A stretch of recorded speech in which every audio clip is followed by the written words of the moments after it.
Our adventure began the moment we stepped out of the airport. The air in Istanbul felt different, darlings. It was thick with the scent of roasted chestnuts and the distant hum of a city that never sleeps.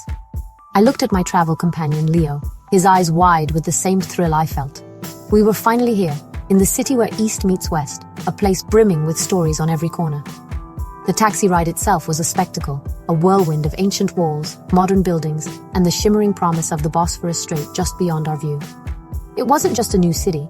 It felt like we had landed in a completely different world, a treasure chest waiting to be opened. The energy was simply electric. Every street we passed was a hive of activity. People were sipping tea in tiny glasses at sidewalk cafes, their laughter mixing with the sound of merchants calling out their wares. Leo, ever the keen observer, pointed out the beautiful, intricate patterns on the balconies of the old wooden houses. He had a sketchbook ready, eager to capture every detail. I, on the other hand, was captivated by the cats. They were everywhere. Regal, fluffy creatures lounging on doorsteps and strolling along walls as if they owned the very soul of the city. They seemed to be the true, silent guardians of Istanbul's many secrets. Our first mission, before even properly unpacking, was to find a proper Turkish coffee. We found a charming little place tucked away in a quiet alley. The owner, a lovely man with a magnificent moustache and a smile that reached his eyes, welcomed us in. He prepared the coffee in a traditional chesve, a small long-handled pot, heating it over hot sand. The aroma that filled the tiny shop was intoxicating, a rich and powerful scent that promised a jolt of pure energy. It was more than just a drink. It was a ritual, a warm and wonderful welcome to this magnificent city.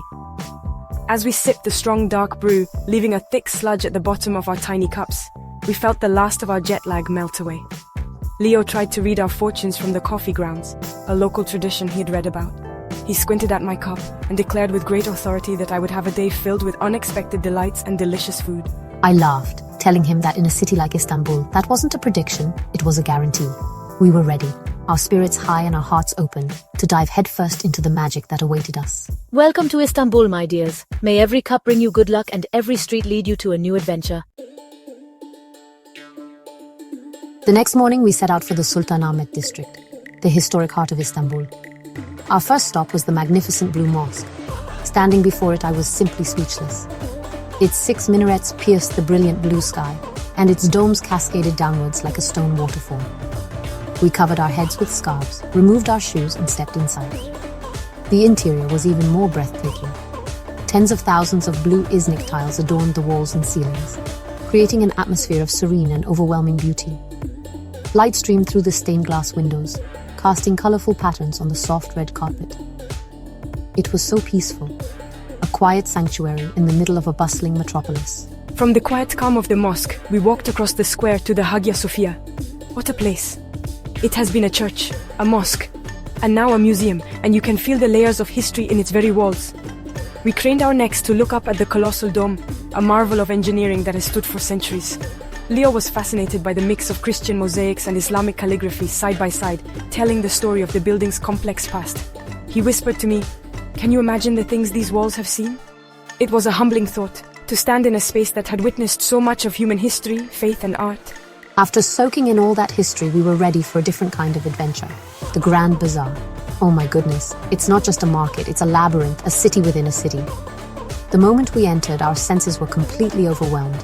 The air was filled with the scents of exotic spices, sweet perfumes, and strong leather. Everywhere we looked, there were colors, brightly painted ceramics, glittering mosaic lamps, and mountains of soft rainbow-hued textiles. The sound was a symphony of merchants calling out, the clinking of tea glasses, and the happy chatter of thousands of shoppers. We got wonderfully lost within minutes. One wrong turn led us down an alley filled with shimmering gold jewelry. Another took us to a courtyard where men were expertly hammering copper plates. Leo, who is usually so calm, was like a child in a sweet shop. He bought a beautiful backgammon set made of inlaid wood after a long friendly haggle with the shopkeeper. I found a stall selling Turkish delight and couldn't resist. The owner let us sample every flavor, from rose to pistachio. We left the bazaar hours later, our bags a little heavier, and our hearts full of the market's vibrant, chaotic joy. To see Istanbul from a different perspective, we decided to take a ferry ride along the Bosphorus. This famous strait separates Europe from Asia, and sailing on it felt like floating between two different worlds. On one side, we saw the grand palaces of the Ottoman sultans, the Dolmabahce and Kiragan, their white marble facades gleaming in the afternoon sun. On the other side, we saw charming wooden waterside houses called yalis and modern villas nestled in green hills. The contrast was absolutely fascinating, a perfect reflection of Istanbul's unique character. The sea breeze was refreshing, and the gentle rocking of the boat was wonderfully relaxing. As we sailed, seagulls swooped and soared around the ferry, their calls echoing over the water. A man on the boat was selling simit, which are circular bread rings covered in sesame seeds. Leo bought 2, and they were still warm. We tore off pieces and threw them into the air for the seagulls, who caught them with amazing skill right before our eyes. It was such a simple, joyful moment. We leaned against the railing, munching on our simit, watching the incredible panorama of the city glide by. We passed under the massive Bosphorus bridge, connecting the 2 continents, and waved at the people in the cars high above us. The journey gave us a real sense of the city's immense scale and its deep connection to the sea. We saw ancient fortresses, tiny fishing villages, and lush public parks all lining the shores. Leo was busy sketching the skyline, trying to capture the unique silhouette of minarets and modern skyscrapers. I just watched, mesmerized by the deep blue of the water and the constant traffic of ferries, fishing boats, and huge container ships navigating the busy waterway. It felt like we were watching the lifeblood of the city flow right before our very eyes, a constant, moving spectacle of commerce and daily life. Suddenly, a pod of dolphins appeared, leaping through the ferry's wake. It was a complete surprise, a magical, unexpected gift from the sea. Everyone on the boat rushed to the side, pointing and cheering with delight. They danced in the water for a few minutes before disappearing as quickly as they had arrived. Leo and I looked at each other, grinning from ear to ear. A dolphin sighting on the Bosphorus. It felt like the city was showing off for us, sharing one of its most precious secrets.